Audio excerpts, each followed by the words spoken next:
সর্বশেষ দাবি হলো জাতীয় সংসদে ইসলামী ব্যাংক নিয়ে স্বরাষ্ট্রমন্ত্রী অসত্য বক্তব্য উপস্থাপন করেছেন এবং ডাকাত এস আলমের হাতে ব্যাংক তুলে দেওয়ার যে বক্তব্য তিনি দিয়েছেন তা প্রত্যাহার করতে হবে এবং ইসলামী ব্যাংকের মালিকানার যে পরিবর্তন ঘটানো হয়েছে এটা সম্পূর্ণ অস্বাভাবিক উপায়ে করা হয়েছে। তাদের তৃতীয় দাবি, ব্যাংক লুটেরাদের বিচারের জন্য বিশেষ ট্রাইব্যুনাল গঠন করতে হবে। ইসলামী ব্যাংক কোনো ব্যক্তি বা গোষ্ঠীর সম্পদ নয়, এটি কোটি কোটি গ্রাহকের আমানত, বিশ্বাস এবং ভবিষ্যতের সঙ্গে জড়িত একটি জাতীয় প্রতিষ্ঠান। বাতিল করে যাতে করে ব্যাংক লুটেরা কোনো ব্যাংকের পরিচালনা পরিষদে আসতে না পারে তার ব্যবস্থা করতে হবে। তারা যাতে ভিন্ন নামে আবার ব্যাংক দখল করতে না পারে সেই জন্য লুটেরাদের সন্তান, স্ত্রী এবং সুবিধাভোগী এবং যে সমস্ত প্রক্সি কোম্পানির মাধ্যমে বিভিন্ন ব্যাংকের পরিচালক নিয়োগ করে অর্থ লুটপাট করেছে তাদেরকে ব্যাংকের পরিচালক হিসাবে নিয়োগে অযোগ্য ঘোষণা করতে হবে। পরিবর্তিত যে প্রেক্ষাপট, আপনারা জানেন যে ইসলামী ব্যাংকের ব্যবস্থাপনা পরিচালক হিসাবে জনাব ওমর ফারুক খানকে দায়িত্ব দেওয়ার পরে ইসলামী ব্যাংক গ্রাহকদের আস্থা ফিরে পেয়েছে। অল্প সময়ের মধ্যে প্রায় 25,000 কোটি টাকা নতুন আমানত সংগ্রহ করতে সক্ষম হয়েছে। অথচ ব্যাংকটিকে আবার ধ্বংসের দিকে নিয়ে যাওয়ার জন্য ব্যবস্থাপনা পরিচালক ওমর ফারুক খানকে বাধ্যতামূলক অবসরে পাঠানো হয়েছে। এই প্রেক্ষাপটে আমাদের দাবিসমূহ, আমাদের প্রথম দাবি যাদের নিকট থেকে বন্দুকের নলের মুখে ব্যাংকগুলোর শেয়ার নেওয়া হয়েছিল তাদেরকে ফেরত দিতে হবে। এটা আপনারা জানেন 2017 সালে ডিজিএফআইয়ের সহযোগিতায় ইসলামী ব্যাংকের তৎকালীন যারা শেয়ার হোল্ডার মালিক ছিল তাদের কাছ থেকে শেয়ারগুলো জোরপূর্বকভাবে কেড়ে নেওয়া হয়েছে। সুতরাং সেই শেয়ারগুলো তাদের কাছে ফিরিয়ে দিতে হবে এবং ইসলামী ব্যাংকের মালিকানার যে পরিবর্তন ঘটানো হয়েছে এটা সম্পূর্ণ অস্বাভাবিক উপায়ে করা হয়েছে। ফ্যাসিস্ট সরকারের সহযোগিতায় আইন শৃঙ্খলা বাহিনীর সরাসরি হস্তক্ষেপে জোরপূর্বক স্বাক্ষর নিয়ে তাদের কাছ থেকে মালিকানা দখল করা হয়েছে।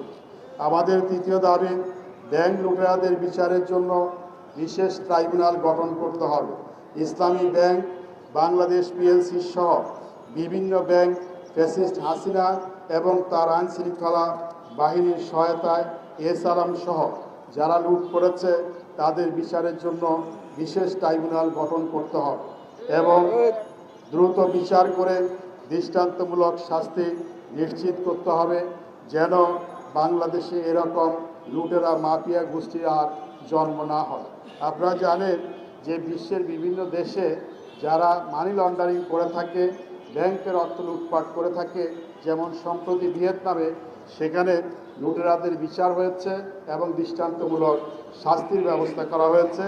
আমরা বাংলাদেশে অনুরূপভাবে ব্যাংক লুটেরা মাফিয়াদের শাস্তি দাবি করছি। আমাদের চতুর্থ দাবি, ইসলামী ব্যাংকগুলোতে আতঙ্ক সৃষ্টি বন্ধ করতে হবে। স্থিতিশীলতা আনয়নের জন্য বিতর্কিত সিদ্ধান্ত গ্রহণ থেকে বাংলাদেশ সরকার এবং বাংলাদেশ ব্যাংককে বিরত থাকতে হবে। সামাজিক যোগাযোগ মাধ্যমে ইসলামী ব্যাংকগুলোর বিরুদ্ধে পরিকল্পিত অপপ্রচার রোধে দ্রুত কার্যকর ব্যবস্থা গ্রহণ করতে হবে। আমরা ইতিমধ্যে লক্ষ্য করেছি যে সরকারের বক্তব্য এবং বাংলাদেশ ব্যাংকের গভর্নরের বক্তব্যের মাধ্যমে গ্রাহকগণ আতঙ্কিত হয়েছে, তাদের টাকা তারা উত্তোলন করে নিয়ে যাচ্ছিল। আপাতত গ্রাহকদের মধ্যে একটা স্বস্তি ফিরে এসেছে, যেহেতু চেয়ারম্যানকে অপসারণ করা হয়েছে, বাংলাদেশ ব্যাংক থেকে নতুন ফান্ডিং করা হয়েছে। সে কারণে সকল গ্রাহকের কাছে আমাদের আহ্বান যে আপনারা ইসলামী ব্যাংকে আপনাদের লেনদেন স্বাভাবিকভাবে করবেন, যতটুকু প্রয়োজন ততটুকু টাকা উত্তোলন করবেন, এখানে আতঙ্কিত হওয়ার কিছুই নাই। আমাদের পঞ্চম দাবি হলো ব্যাংক লুটের যে অর্থ সেই অর্থ পুনরুদ্ধারের জন্য বিশেষ ব্যবস্থা গ্রহণ করতে হবে। বিশেষ টাস্ক ফোর্স গঠনের মাধ্যমে বিদেশে পাচারকৃত অর্থ ফেরত এনে ব্যাংকের যে দায় সেই দায় পরিশোধ করার ব্যবস্থা করতে হবে। অর্থ ঋণ আদালতে বিশেষ সেল গঠন করে লুটেরাদের সমস্ত স্থাবর অস্থাবর সম্পত্তি বাজেয়াপ্ত এবং বিক্রির মাধ্যমে ব্যাংকের যে ঋণ রয়েছে, খেলাপি ঋণ রয়েছে, তার সাথে সমন্বয় করতে হবে। অর্থ ঋণ আদালতে লুটেরাদের বিচারের ক্ষেত্রে উচ্চ আদালত থেকে যাতে করে কোনো অবস্থায় স্টে অর্ডার বা স্থিতা অবস্থা যাতে লুটেরা জারি করাতে না পারে সেই ব্যাপারে সরকারকে প্রয়োজনীয় আইনের সংশোধনের ব্যবস্থা করতে হবে। কারণ এই আদালত থেকে, অর্থাৎ বাংলাদেশের সর্বোচ্চ আদালত থেকে এস আলমের ঋণের ব্যাপারে কোনো অনিয়ম তদন্ত করা যাবে না, এই মর্মে রুলনীতি জারি করা হয়েছিল। আমাদের ষষ্ঠ দাবি হলো ব্যাংক লুটেরাদের ফেরার পথ বন্ধ করতে হবে। কোনো ব্যাংক লুটেরা যাতে করে কোনো ব্যাংকেরই পরিচালনা পরিষদে তারা ফিরে আসতে না পারে সেই ব্যবস্থা করতে হবে। ব্যাংক লুটেরাদের বিচার না করে তাদের পুনর্বাসন করার ব্যবস্থা গ্রহণ করেছে বর্তমান সরকার। ব্যাংক রেগুলেশন আইন যেটা অন্তর্বর্তীকালীন সরকার তৈরি করেছিল, আপনারা দেখেছেন যে সেখানে সংশ্লিষ্ট বিভিন্ন মহলের আপত্তি থাকার পরেও সেখানে 18 ক ধারা নামে একটি ধারা সংযোজন করা হয়েছে। এই 18 ক ধারাতে বলা আছে যে যারা ঋণ খেলাপি এবং ব্যাংক লুটেরা তারা 7.5% অর্থ দিয়ে ব্যাংকের পরিচালক হতে পারবে।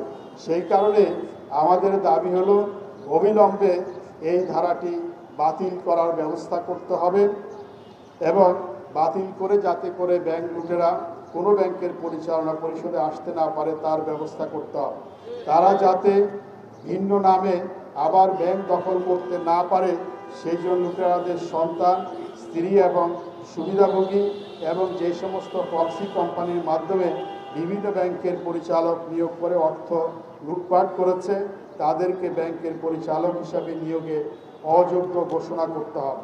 আপনারা দেখেছেন যে এস আলম প্রায় 22টির মতো শেল কোম্পানি বা ভুয়া কোম্পানি তৈরি করে এই শেয়ারগুলো ধারণ করেছে এবং সেই সমস্ত কোম্পানির পক্ষ থেকে পরিচালনা পরিষদে তারা ভূমিকা পালন করেছে।